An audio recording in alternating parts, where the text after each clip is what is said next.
Welcome to Parent Coaches Unleashed, the podcast where we dive into the highs, lows, and did that really just happen moment of parenting teens and young adults.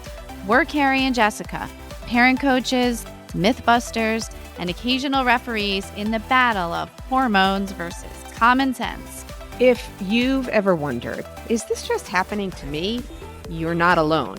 We are here to help you with real talk, expert advice, and hopefully a few laughs along the way. Need more support? We also offer private coaching, workshops, and speaking engagements because sometimes even parents don't have all the answers. So continue listening as we tackle this parenting journey together. Everybody, welcome to today's episode of Parent Coaches Unleashed. Today's episode is in partnership with Different Brains. Hi, Carrie. Hi, how's it going today? I'm It's so going excited to well. be I here. know. So today's partnership with Different Brains, can we just talk about that for a second? Yes, because I definitely have a different brain.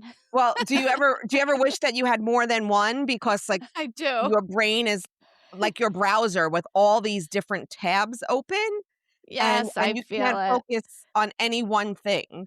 Yeah, I know. Sometimes I have the sticky note that reminds me to go look at the sticky notes or to look at the list. So I feel you. Yes. Yeah, same. So I think it's the perfect setup because our guest today has made an entire career out of trying to understand why our brains do that and helping people to stop feeling bad about that. Yes, I love this because I feel like a lot of the guidance or feedback is just focus. Well, I know I've said it as a parent. I know people have said it to me as an adult, but just focus, I don't think is the answer. That feels like the most useless statement to someone who truly can't focus. So I believe our guest would agree, but let's find out. So um, today's guest is Bea Moise. She is a certified cognitive specialist. She is a parent coach. She is a 3-time author, and she is the parent to 2 children who happen to also be neurodivergent.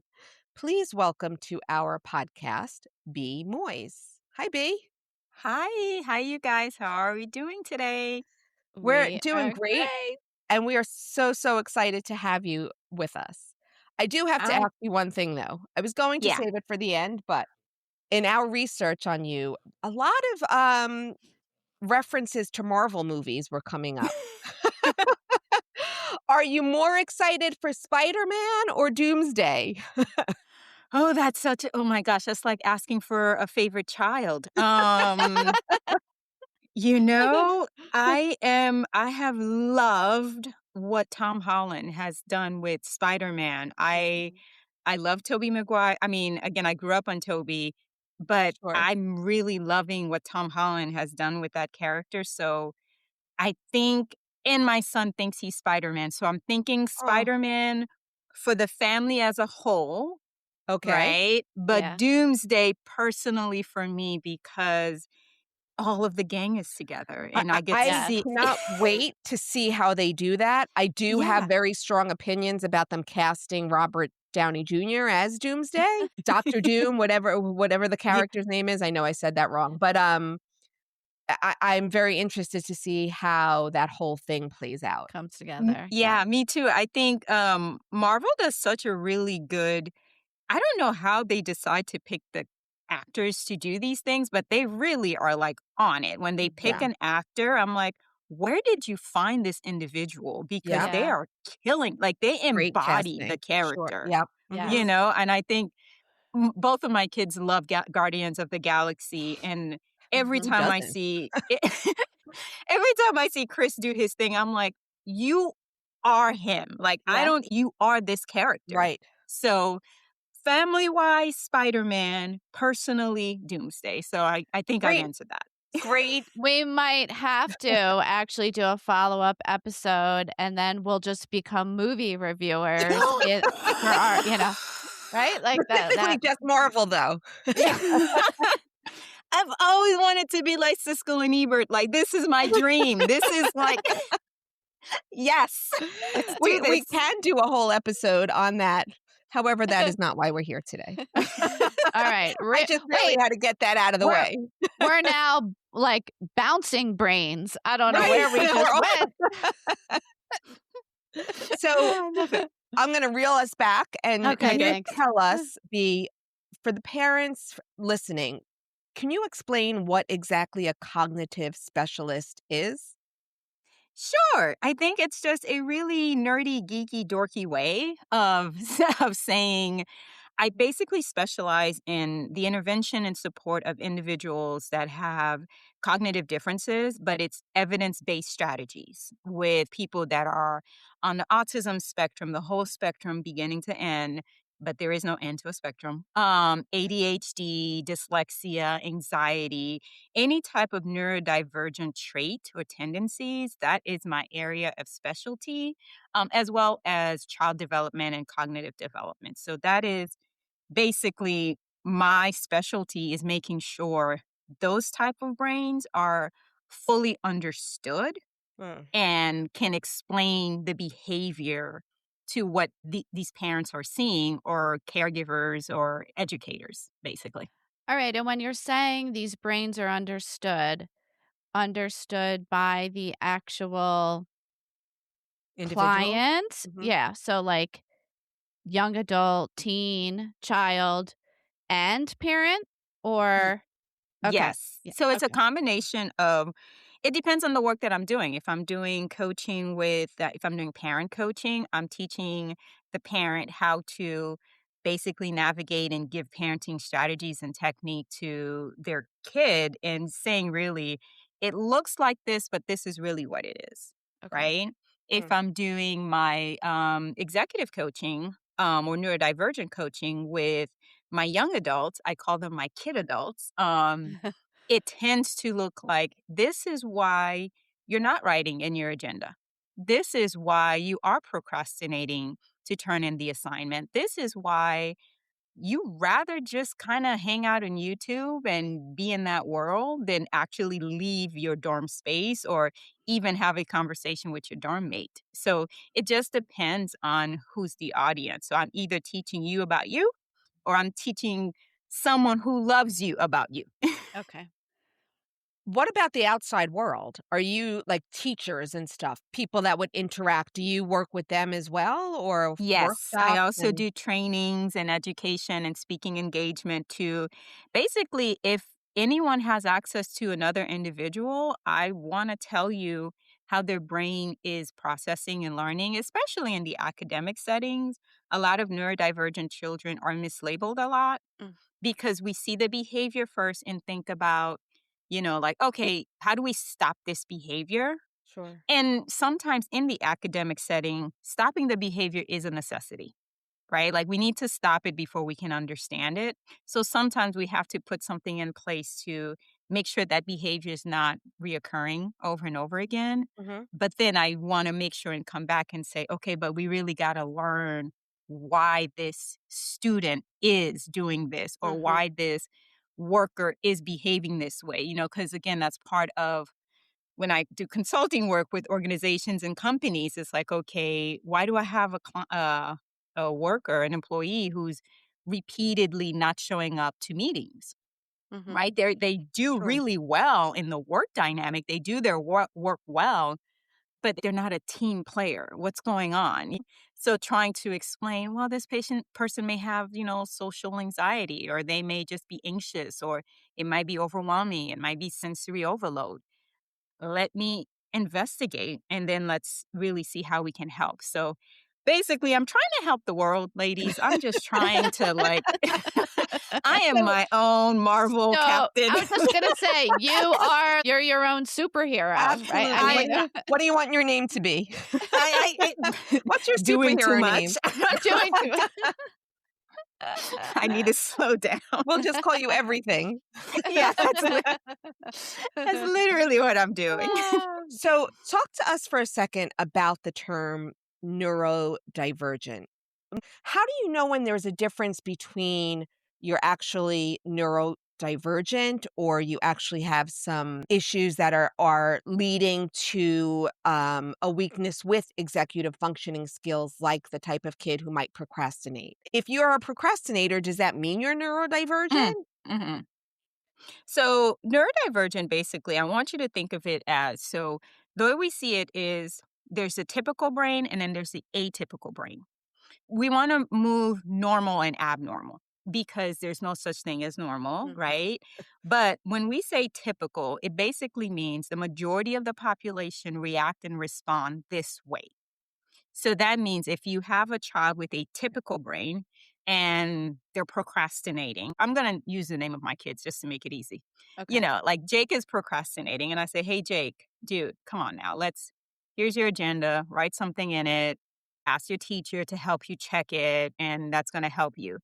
And Jake's like, ugh, God, I don't want to, but fine, I'll do it. It's stupid, but I'll do it. He was procrastinating. We put in an intervention. He responded well to it, and now that intervention worked. Now, you may need to remind him because we're looking at a kid, and children do need reminders, but that is what we call a typical response. That is what we're looking at. 80% of the population, allegedly, will respond this Mhm. way. Now you have atypical. The atypical brain is like, okay, Jake, dude, you're forgetting your assignment. You're forgetting to put stuff in your agenda. Let's come up with strategy. And he's like, okay, what's the strategy? All right, we're going to write in your agenda. We're going to have your teacher check it out. We're going to have a sign-in thing and see how it works. And he's like, okay, day one, what agenda? Day two, what pencil? Day three, what teacher? Day four, what was I supposed to do again? So basically, it's just not responding. But then Jake, for some odd reason, can remember you promising him ice cream when he was 3 years old and how you didn't commit to that. So in your mind, you're thinking, it's not a memory thing because you're remembering the ice Yeah. cream Right. conversation. You Yeah. can remember a What is selective it? memory. Yeah, Yeah. it looks so this is what we call atypical. The brain is acquiring information in an atypical pattern. It is not picking it up like everybody else. So then that makes communication and conversation different. And that means the approach has to be different. So when you're thinking about neurodivergent, it's basically if you're looking at your kid and you're thinking, you're just not getting it, that would be a flag. Okay. Like if it's like, okay, why aren't you just getting this simple thing? I would start with there. Secondly, the atypical brain, neurodivergent brains, tend to like things in excess in general. So what that means is, let's look at anxiety. Anxiety is good. It is productive. It is fuel. We need it. It keeps us safe. And we need that in our lives to do things. But then when you have someone with excessive anxiety, it's debilitating. And that is how now they fall under the neurodivergent umbrella. Like, again, it's an excess of something that we need, but you just got a little bit too much of it. Okay. So anything in excessive, okay, this may be neurodivergent, but also when it's just not clicking and the intervention you're putting it on or in is just not working. That's the easiest way to define what is neurodivergent outside of a neuropsychological exam and all that other good stuff. Well, so that's my next question. So, if you're this parent trying to support your child in getting them to stay on task, let's just say with their schoolwork, Mhm, and you're realizing that it is really difficult for them, no matter what tools you're providing, mhm. your frustration is growing as a parent trying to help and support your child. Where do you go next? Who do you turn to help you figure out if your child is neurodivergent and if there are other tools you're missing to help them? I would definitely start with a psychologist. Parents tend to go to pediatricians. Mhm. Um, and everybody has their lane. Everybody got their specialty. Everyone got to do something, they need to do. A dermatologist and a cardiologist are both doctors. But if I have a skin issue, a cardiologist can't help me. Sure. You understand? Sure. Yeah. Yeah, that makes And sense. So sometimes parents they're well-meaning and they go to the pediatrician, and the pediatrician may or may not be able to do this because they, again, very well educated. They know a lot, but they're not going to do a neuropsych exam, which only a trained neuropsychologist can do and is Mhm. capable of doing. So I would have that conversation with the pediatrician and say, I'm noticing these attention thing. You know, do you have a recommendation for a neuropsychologist that could do this and just kind of see? Because sometimes parents just stick with the pediatrician and then they go down the road of medication. Yeah. Nothing wrong with it, but when we're medicating but not understanding, we really have not helped or moved the needle in any way, right? We're just managing it in the moment. Like, okay, now you're medicated, your behavior have decreased, but we're not getting that information. We're not feeding that brain, and we're not feeding you as a parent and empowering you to truly understand what's going on. So, conversation with pediatrician about a referral to a psychologist, a neuropsychologist, and start that process. And I don't each state may be different. I don't think you necessarily need a referral to a Mhm. neuropsych. I imagine Um, it also has to deal with your insurance too. it Insurance, has yeah. to do with your insurance, and it is incredibly costly. Yes. So it's one of it's an investment, Yeah. and there's a lot that goes into it as well. And I think parents at that stage almost they're not in denial, but they would love for the pediatrician to tell them that these behaviors are still within the normal umbrella of growth and development. And Yes. so, as a parent, that's kind of what you want to hear, and not the, well, I think now you need to take this Yeah. to a neuropsychologist. That's a scary place for a parent. You're Googling and now you're, in a place of fear. And so as parents, right, I think getting to the neuropsychologist could also be very helpful and calm the parent because now they're going to get some answers and Yeah. explanations and guidance. Yep. Yes. So, and I think all of us have been in that place before Yes. and we know how it feels. So, putting out there to our listeners that you have to advocate for your child and you have to find the education and the tools for you as a parent to then best provide the assistance for your child or get the outside help. So, let's jump into the whole advocacy thing, if that's okay. And let's go into school and maybe some older children. So, teens, then maybe going to college, right? If you could talk to us about the advocacy and what, as parents, we should be doing to help our neurodivergent children learn how to advocate for themselves, or what should we be doing as parents to advocate for them? Can you talk to us about that? Wait, before you even get there, I'm just curious if there is there a certain age when these, neurodivergent red flags typically appear, or is it different for every individual? I mean, again, because the human spectrum is a spectrum, it is different for every individual. However, there tends to be kind of like when you look at a statistical norm where it's like, oh, there's a cluster where this age tend to be where we see the most issues, Okay. right? And it tends to be around third grade. So around third grade, the intricacies of social relationships get to be more difficult. Mhm. So suddenly now your kid is not being invited to play dates anymore. They don't have friends, but also school workload tend to be a little bit more like, okay, you got this, we're not taking naps anymore. We're doing more things. And if depending on your state, we may not have school testing that you need to focus on Right. and things like that. So the social pressure increase as well as the academic pressure. And that is when we tend to see a change, like a Mhm. shift of like, well, they were fine before. Like, how could it be overnight and now it's Sure. different? Yeah. There are a lot of different things that's playing into that. So we tend to say the first one would be third grade, right? We just tend to see a shift there. The second shift, not surprising to anyone, middle school. Come on, we know That's a tough one. Absolutely, that is a tough transition. it is very, very difficult. So you got the hormones, you got the Yep. personalities, you got the shifts, you got all these different things, And the social and it's expectations social. You just have Yep. go through the Yeah, roof. you have all the things happening. So your first shift would be third grade, your second shift would be middle Middle school, and school. your third, because again, some kids do great and you don't notice anything. Some neurodivergent children, they just kind of just keep moving along and they're just doing fine.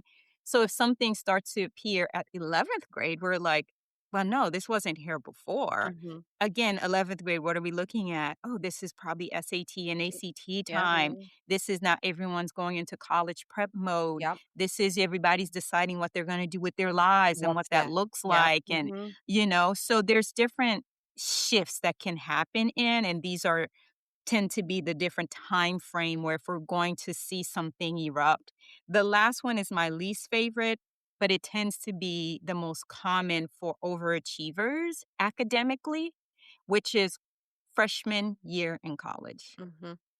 All the resources have been removed, and I mean mom's gone, Yeah, dad's that's gone, guidance counselor's gone, teacher who's Oh, I known you just got the since you chills from this because that's where my son is right now, but I don't wanna interrupt you, but Yeah, like the teacher who's known you since you were 3 yep. years old and have seen you do all these things is Mhm. gone, and suddenly you are now in the middle of the Mhm. Atlantic Ocean by yourself with Literally sink or no swim. lifeboat. Yep. And that is, again, those are the kids who's been performing academically well. They've Mhm. been, like, doing the things, Mhm. and suddenly now, what do you mean you have straight Fs the first semester? Right. Was it hard? No, I just didn't show up. Why? I didn't know I had to. I'm sorry, what now? You Yeah. know what I mean? Right. So these are kind of like the waves that it could come in. And the last wave, unfortunately, is what I've seen as the hardest one for kids because now they have this whole sense of, well, who am I?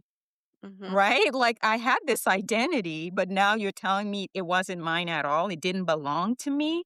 I Mm, wasn't doing it. So then we have self esteem and self confidence sure. and Yep. sense of self. So those are kind of like, the waves of how it presents itself. But I will say, whether it's the college, the 11th grade, the middle school, or it's always been there. Right. Yes. It's Yep. always been there. It's just a matter of how and when it presented itself. Okay. So Yeah. now let's go back to what Carrie, started with that No, I I love that completely because it bleeds right very well I into think the it's so advocacy. important. Yeah, I think it's Yes. Yeah. important to understand for parents what they should be looking for and not just automatically to assume that your child is lazy or Mhm. unmotivated or they're not listening, they're tuning you Mhm. out. I Mhm. think it's important to know what we're looking at and what we're looking for. Yeah. No, so basically the way we want to think about advocacy is our goal as a parent, and I know my goal as a parent is I don't want happy children. I want children that are content with life and children that are able to do life because happiness is a childhood state that can't last forever. Mhm. Hmm. Right? Like if I'm constantly seeking happiness and joyful, it's mania. Like it's not really Yeah. normal. So I'm not It's unattainable because we feel all emotions. It's unattainable exactly. and not Yep. sustainable. It's So, Yeah. not sustainable. So I've never had a goal.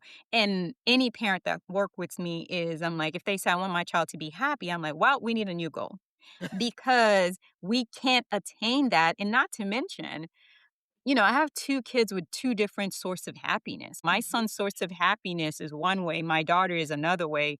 My source of happiness is sitting outside in the garden, drinking my tea and looking at birds.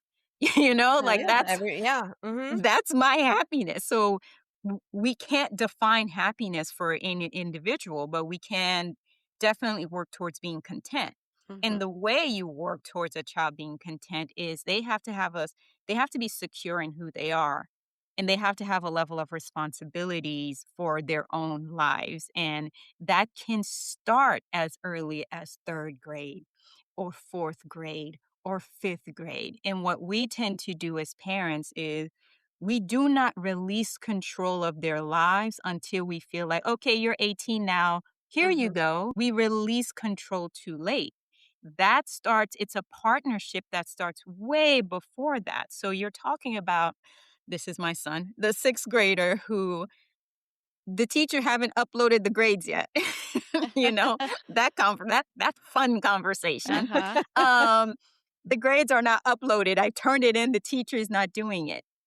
I do have to release that. And I do have to say, okay, at some point, I already did the sixth grade and I did it really well, right? Like, I don't need to do it again. Right. And it's this incredible amount of discomfort and pressure because you don't want your child to fail. You don't want them to be unhappy. You don't want them to really feel the consequences of their actions, but you also want them to learn. And the only way you learn is you do have to release. So advocacy is teaching very early on how to take on personal responsibility and how to take on control over what you're responsible for. And the conversation I have with my kids is basically everything you're doing, I've already done. So I can advise you and give you information, but I'm not doing it for you. For you. You're in charge of it. And that's academic. I'm also referencing recently, my kids are older, right? They're a little bit older, they're 13 and 14. And I'm like, okay, you know what? If we go to a well visit or a doctor visit, I'm not sick. I'm good. You need to tell the doctor what's going on with you, Right. right? Like, you need to say, my nose is itchy. You know, I have Sure. no idea. I'm no longer translating for you. So I'm stepping outside of that and going into, all right, now you two have a conversation. Now I'll fact check, right? Like if you need confirmation or information. But it's little things like that in advocacy of just basically letting the child know they got this and they can do it. And you start by releasing your control and letting them do it, you know, having them email the teacher, but then they copy you on it. So you're just checking to see what they say and what's going on. It's like, okay, you're right, you to turn in these assignments according to you. They haven't graded it according to you. Um, Send an email, CC me on it, teaching children how to write Sure. emails, and I'll see it and I'm like, okay, it's done. But I'm not emailing the teacher. You're This saying is you would start advocacy. these self-advocacy steps as early as the sixth grade. As early as if you could do it Even even earlier. Yes, so, but as early as the sixth grade. this is something Carrie and I talk about regularly about teaching independence earlier on. And we don't want parents to think that it's just, okay, you throw them out there and you're on your Absolutely. own. It's a guided, Yes. it's more of a guided lead. You're telling Yes. them these are the emails you should send. Yes. You can send it. This is one way you can send it. So we're getting kids to get used to being their own advocate. Yes. Yes. It's practicing it with them, Right. letting them practice it, and then watching them. Because again, what tends to happen is some kids, the very first time they practice writing an email to another adult is when they're in college. Right. And then they don't know what to say. They don't know what to say. And now they're calling mom and dad in the middle of partying, right? Because they're trying to do both. You know, they're calling mom and dad, mostly mom, let's be honest. I'm kidding, dads. They're calling mom and dad and they're like, yeah, so what do I say in this email? And you're thinking, Yeah. no, I must have. At Taught some this, point, I yes. did this. And in reality, they didn't practice it. They might have seen you do it. They could have physically sat in, watched you type this email. But if they didn't do it themselves, it's kind of like if we spend our whole life writing for a child and they never write, do they know how to write? Let's Yeah, just go back to old school. Like if you're yeah. sitting there, you've written the whole time and you're like, okay, now write up an email or write something down, write down your name. I don't know how to do that. I've just seen you do it. And it's the same concept. So I'm imagining do you see a correlation between kids who start self-advocacy at an earlier age and their level of confidence? Yes, the correlation is, I mean, again, the science is there, the research is there, but also just in my own personal work, I've seen kids who had the ability to kind of just what what may now look like neglect, right? Just because of the form of parenting we are now doing in this current time, they do better. They're more resilient, they thrive, they have more of like, "Oh, I'll just pivot and I'll go in this direction and I'll Mhm. figure it out." Right? They're more resilient and their success rate is higher than kids who didn't get that ability to, but now they feel like it's owed to them. Right. Even at a point of like, "You're on your own. Why are you owed this?" So it's like, "Well, you should have done it. You didn't, so now you need to continue." Right. That's really interesting, the entitlement versus the Yeah. pivoter. Yeah. That's Yeah. Yeah. Is there an appropriate time that a parent would then need to get involved if they have tried themselves emailing their teacher or setting up an appointment or tutoring and they're still struggling or they're not the teacher's not responding in a prompt manner? Is there a specific time a parent should now say, okay, let me now get involved? Absolutely. I think this is, again, I want you to think of like, okay, let's say this is a company, your household is a company, and your child is middle management and you're CEO. And basically, we give a lot of responsibilities to middle management, Mhm. but they always have an overseer. They have someone on top of it making sure when things do not happen, they go to their boss and then the boss, execute it to make sure that it happens. So you have a lot of responsibilities, but it doesn't all fall on you, Okay. right? Mm. You can, the teacher's not responding. You wrote this thing a week ago, especially in the school cycle, information's coming in every week. Yeah. So we really don't have the luxury of a teacher not responding 2 weeks in a row, Mhm. right? Because now we're 2 weeks behind. Yeah. Right. If the child sends an email on a Monday and Wednesday there's no response, as the upper management, the parent, Thursday, I'm like, hey, my son, blah, blah, blah, is everything okay? And that teaches two things. One, it shows that your child is taking initiative, but then the parent is still involved. Mhm. Right. And then it's And and creating a and you're teaching your child you have their back also. There Yeah. you go. There you go. And that gives them a sense of, okay, it didn't happen. My mom stepped in or my dad stepped in. It occurred. I Sure. have the backing of my parents to continue to do this. So we don't want to leave them, again, out in the middle of nowhere by themselves, but we also want them to initiate by us initiating with them and then kind of like Mhm. following through in the middle. So these everything we're talking about right now, these sound like they apply to everyone, whether you're typical or 100%. atypical. Is Mhm. it a more difficult task to teach self-advocacy for a child who is neurodivergent? Yes, and it also depends on the type of neurodivergent brain we're talking about. My son's on a spectrum, so my son's autistic. And for him, advocating for himself doesn't really make a lot of sense. It's kind of like he assumes you should just know, Mhm. Okay. right? And Mhm. it's kind of matter of fact. Obviously, if I'm not doing well, you should know I'm not doing well, and you should tell me what to do next. Okay. That Yeah. is just his Mhm. mindset. Right. Mhm. So it does change, but for neurodivergent children, yes, it is a lot more difficult and the time frame is longer. So you're talking about you may say, hey, Sunday, we're writing the email on Monday. Monday, no email. Tuesday, no email. Wednesday, no email, right? Right. We're not going to allow the child to go Thursday into no email, Mhm. right? It's like, okay, Sunday, we talked about drafting it on Monday. If it doesn't occur on Monday, Tuesday, we sit together and draft it together.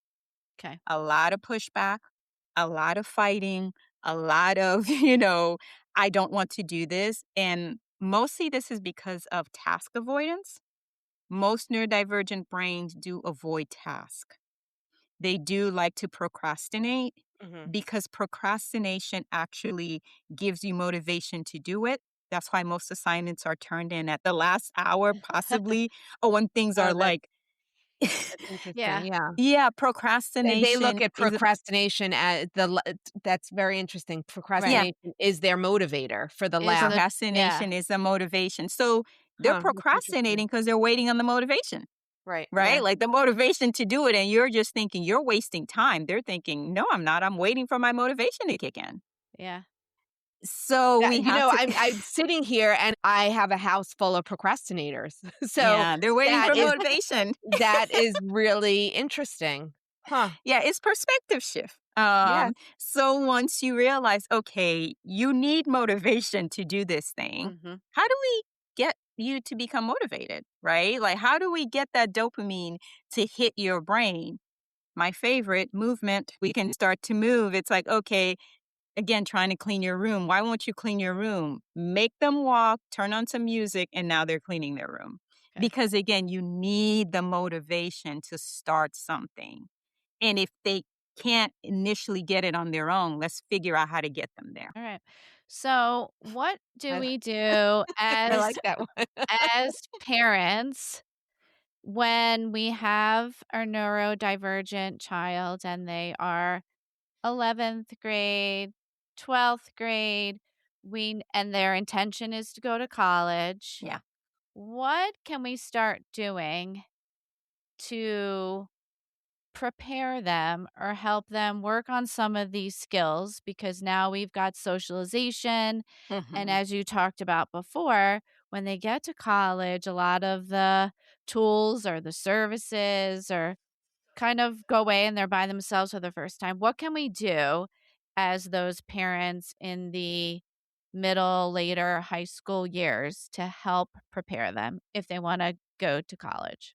I But would it's say not just first thing, college, it's life too if they're Life. yeah, life. Yeah. If needing you want to life. do life, if you If want you to want move to do forward. if you want to do life after high school. Right.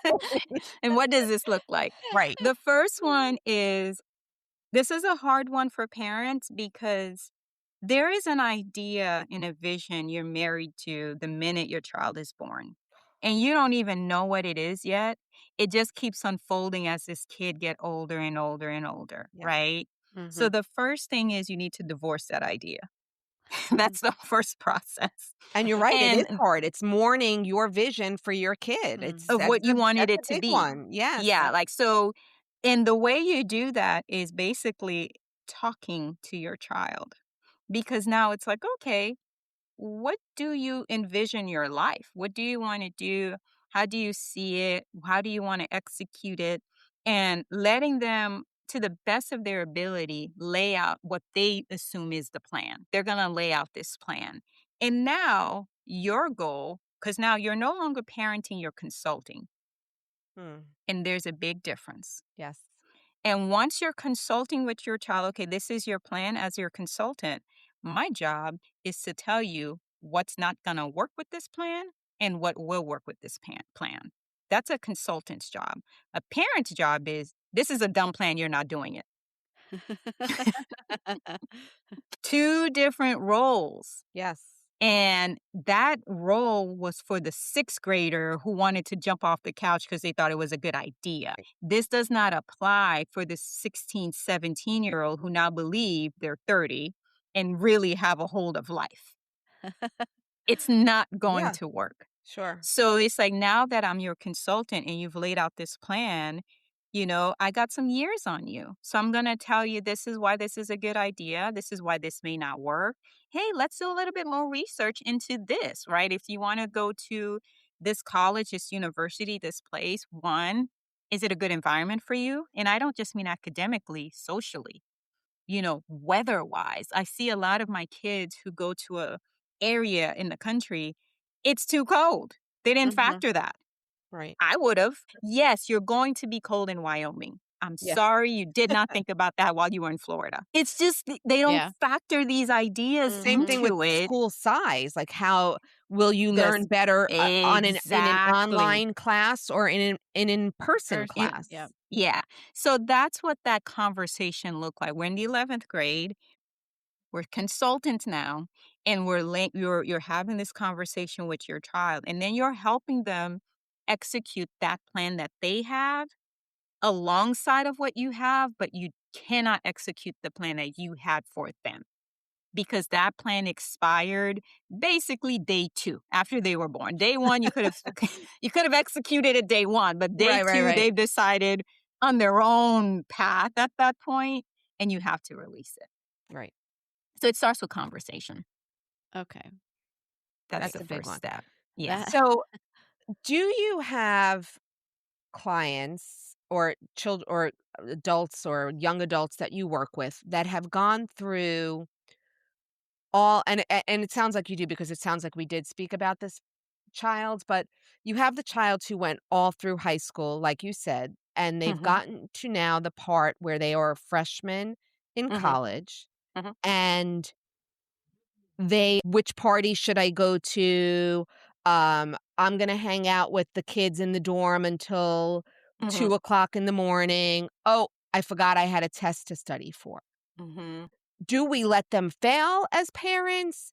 How do we check in to make sure that they're thriving, not just surviving? Yeah. And how do we do it in a way where we're not in control, but we want them to succeed?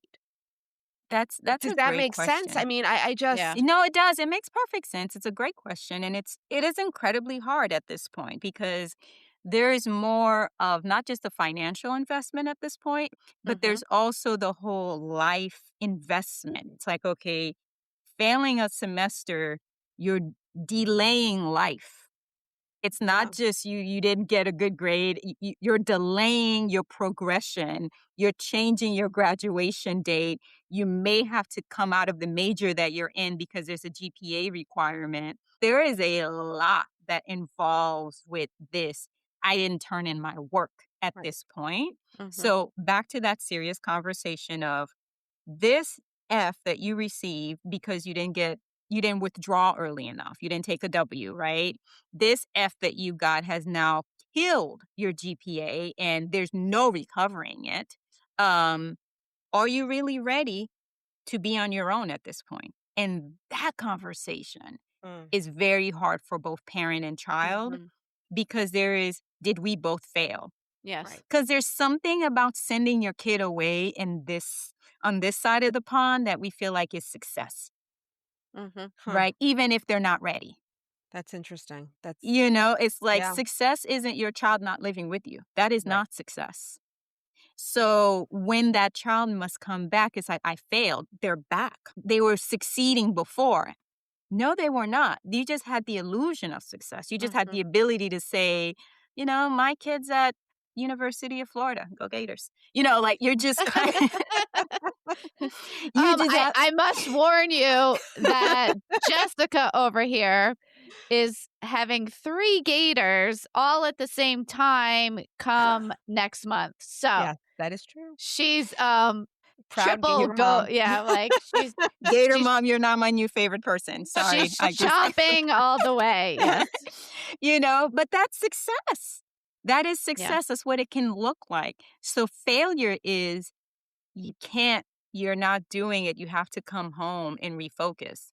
And coming home and refocus, there's virtual classes, there's a community school, depending on where you guys are at.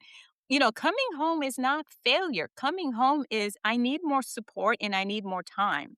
Mhm. In the neurodivergent brain, it always needs more time because it is never its chronological age. There is this 2 to 3 age gap in general, depending on what you have. And that means, your 18-year-old that you think is an 18-year-old is really a 15-year-old that you Hmm. sent to be on their own. Would you send a 15-year-old Right. to live Nope. on their own? Yeah. So it once you kind of reframe it and understand, hey, let's have the conversation. It's not working out. What's your plan to get it back? Let them have time to execute that plan. It's like, okay, you have 1 semester to show me with these things that we have done. That semester occurred. The plan worked well. You stay. The semester went. It didn't happen. You now have to come back, and it's not failure. We just have to regroup. I Mhm. think that's a really hard concept for both the child and the And the parent to parent. Yeah. understand. Yeah. That to not look at it as a failure, to look at it as a reframing or regrouping and then going Yeah. Right. back. It doesn't Yeah. mean you can't finish there or you can't go to college. It just Mhm. means you need more support. Right, Yeah, and I think or a redirection. It's a redirection. redirection. Yeah. Yeah, I think, again, we need to stop thinking living outside of the house is success. Mhm. You Right. know, like everyone achieves success differently, especially neurodivergent children. The average neurodivergent child is not ready to get out of the home at 18. They're not. They're too young. They're afraid. Developmentally, they're younger than their age. Some of them may still be interested in things they were interested in when they were 5. They're just not mature enough to handle what that other 80% is going to throw at them. Mhm. And they're not going to be able to navigate it with the same level of success because most of the time neurodivergent children are smart. If you're looking at autism and ADHD Sure. that get to Yeah. college, Mhm. they're like killing it academically, but now they have to do academic work and decide whether or not to be mad at their roommate because their roommate put the shoe in the wrong place. Right. There's You know what I so mean? many Like, other and variables other than, yeah, and this is something that Carrie has always brought up, that high school is so regimented. Your schedule yes, is made Mhm. for you. You know yeah, what class you're going to, yeah, when, and yeah, then you, like you said, you're thrown to college and you get to make your own schedule. You get to decide when you're going to bed. You get to decide if hmm, you're going to eat dinner in the dorm or order all yeah, these variables are thrown at them at once. And yeah. that's for a child who that's a lot for a child who's typical, who has a Yes, and for typical functioning neurodivergent brain. children, that is a And lot of things that no one really taught them how to do. We just right. assumed they would be able to do it. Yeah. Because it's like, "Oh, you've been watching this. Clearly you can do this," and it's not how No. it works. Yeah. So are there any serious a red flag is a red flag. If too many red flags are being raised and you as the parent have a neurodivergent child, is there a time and they want to go to college and that's their expectation, but is there a moment in time where you would advise a parent to actually be the parent, not Yeah. the consultant, and say, no, that we're going to have to delay this. This is not the time. What would those red flags maybe look like? I say this to parents. I don't give you any advice that I don't practice myself. And that's kind of like one of the reasons I've written books is basically I write the advice that I do in a conversation I have with my kids. You know, I have an 8th grader and a 9th grader. I said, basically, you have to show me you're ready.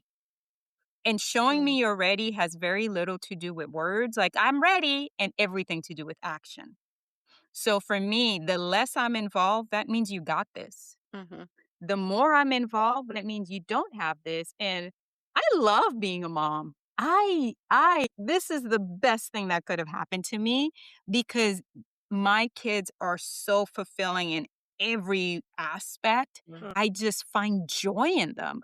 yeah. They think I'm a little creepy because, like, I'll walk in the room,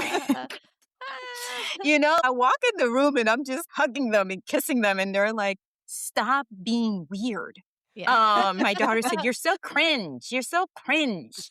Yeah. Um, I love being a mom, but a big part of this job and this responsibility and what I call this calling for me at least is releasing you into the world and feeling like I did my job. That is the love that I have for it. I have to have the same love of releasing it. Yeah. If I'm fearful of releasing it, I didn't do a good job. If I'm too afraid to let it go, that means there's certain things of it I'm like, "Oh, I could have done that differently or I wasn't Right. ready." And I'm completely fine with holding on to another year to get that done. I Okay. am not on a time frame. I am not on anyone's scale. Everyone's children could leave the house at 50. Mine will leave at 75. I don't care. Um, I've released the idea of this is what it could look like Right. Mhm. because in adulthood now, I look at people and I'm thinking, what were we rushing to? Mhm. Yeah. W- That's But it's For so hard because take it back to the pediatrician. yeah, As a parent, that's what we have yeah, when we are handed this newborn baby. There yeah, are the milestones that they're supposed to meet, yeah, and right? And school and the way the school system is set up is telling us that our children at certain ages are supposed to be doing certain things. So it's so, so hard as a right. parent to push that all aside and be like, nope, we're just our own little unit and we're going to work Right. on our own time frames and we're going to really see who our children really are and what they're showing us and believe what they're showing us. It's so hard. But I think that's also the beauty of college. To me, you're no longer on that milestone because they're an adult. So Mhm. legally, no one is telling you what you need to do with your kid anymore anyway. So it's almost, Except, if I could just yeah, yeah, except for that transition from 12th grade to what are you doing after 12th grade. I think yeah, in so many societal norms, people yes, are expecting you to say, "Oh, my kid's going on to, yes, higher yeah, education."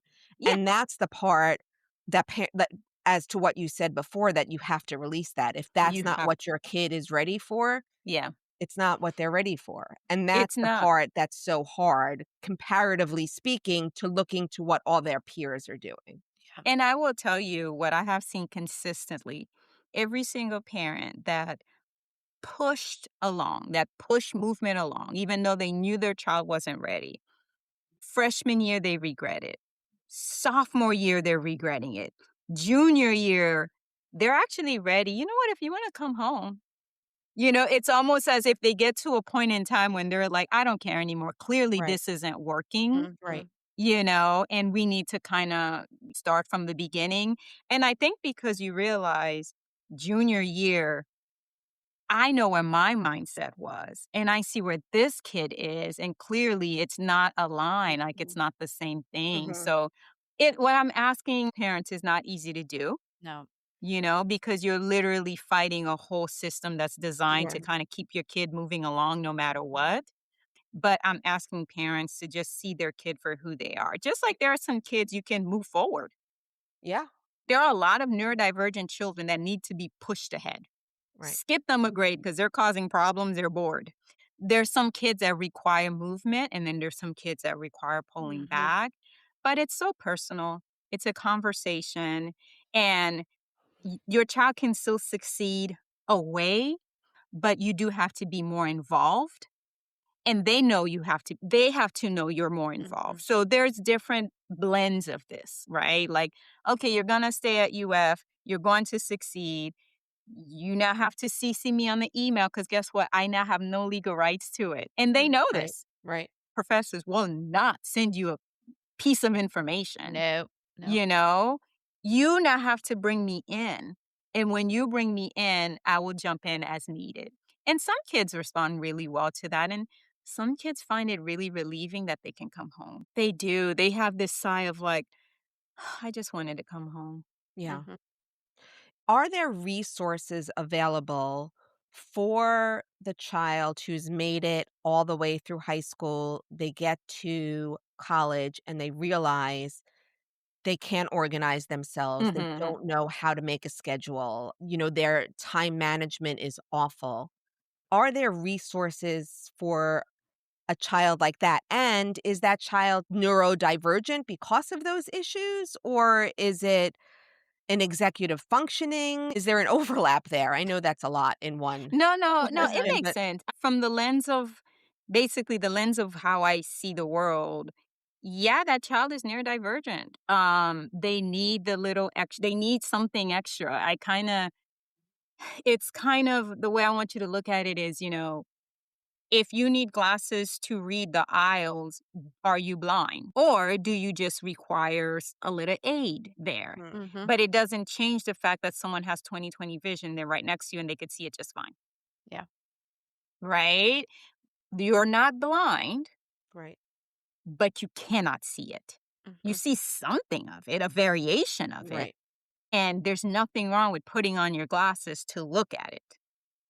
That it doesn't mean your eyes are broken. It just means you need a little more support. Mhm. And I think we've for so long had this you either need it or you don't. And there's nothing in between because, as a wearer of glasses, it depends on how far something is from me. You know what I mean? I don't Yeah, need it in front of me. You get a little bit 10 feet out. I don't know. I don't know what I'm looking at, but I can guess. You get 20 feet out, you're just a big fuzzball. Yeah. You know what I mean? So that's my level of aid. And that's how we have to look at the neurodivergent need. It's not as severe as we panic it to be. Mhm. It's like, oh my Yeah, gosh, you can't see at all. right. No, it's where are we? And these things, there are a lot of colleges and universities that are now a lot more neuro inclusive, Mhm. where they are incorporating the special education and all these different things that are helping kids. The difference is because it's not high school, your child must go find it. Yeah. That's where the self-advocacy comes in. That's where the Mhm. self-advocacy is. That's where your child needs to know how to get on that website, go to special education, go down the hall or wherever that place is located at admin or admissions or whatever, ask around, Mhm. create a schedule. They need to know how to execute that because you're not on campus and they frown upon moms walking around campus looking for help. That's they don't like that very much. It's kind of weird. But if they've And already also, done if that you work. don't have a child who communicates with you on a regular basis, you might not know. So e- Yes. they need to be able to do these things for themselves. Exactly, exactly. But a lot of universities are doing that now, and I think it's beautiful because I think we're respecting and loving and understanding the different ways that we are existing on this planet, Mhm. on the human spectrum. Yeah. Yeah. All right. Well, I know that we could go on for Forever. another hour, but in respect of everyone's time, your bees and our listeners, is there anything else that we might have not covered that you think is key for a listener to know? I think the only thing I can say is acceptance is key. Once you accept what you have, everything else kind of just falls into place. Mm. But if you fight it, you just take longer to reach the exact same conclusion. But now you're fighting it. It's like, are you going to swim upstream or are you just going to go with the flow? Literally. Mhm. Right. So if you see your child is struggling, whether they're in the third grade, sixth grade, 11th grade, or college years, at whatever point we've discovered that, let's just accept it, embrace it, put the Mhm. things we need into it because although an adult is 18, that's completely nonsense. But Such an it arbitrary number, right? I just yeah, Yeah. it's not there's no science behind it, but I won't get on that horse. right, Yeah. that's a whole Um, nother you episode. yeah, Yeah. but developmentally speaking, you keep growing and developing as a person up until 25. Mhm. So for me, if my child has not reached where they need to be and they're 23, we got so much time. Oh Yeah. my gosh, we got 2 more years left. This is great. So just think about where you're at on your journey. If your kid is 18 and I've just told you you've got 25, Yeah. it changes it. Yes. It Sure. gives you more time to think about it. So for me, it's accept it. And once you've recognized it, you do have more time than you believe that you do. Whatever you did in the past, it doesn't matter. You cannot change what you didn't know. And there's Mhm. no good in judging yourself and beating yourself up for that. No Right. good will come from that. So now that we do know, we have accepted, we put things in place, we understand we're in a different time frame. Now let's just enjoy your kid. I mean, let's just enjoy them. Why not? They're great people. Yeah. Let's just enjoy them. I love that. Enjoy your kids. Yeah, just enjoy them. I think that is a great message to end with. Just Yes. Yes, enjoy your kids. just enjoy them. All right. Yeah, Well, thank you so much, B, for your wisdom, for your time today, for your advice and your stories. And we will make sure that in our show notes, we have a tag to Bea Moise if you would like to get in touch with her, and also the organization Different Brains so people can read up about that. So, thank you guys both for being with us. And thank you to our listeners. And please share this episode with a friend. Thank you. thank you. Thank you.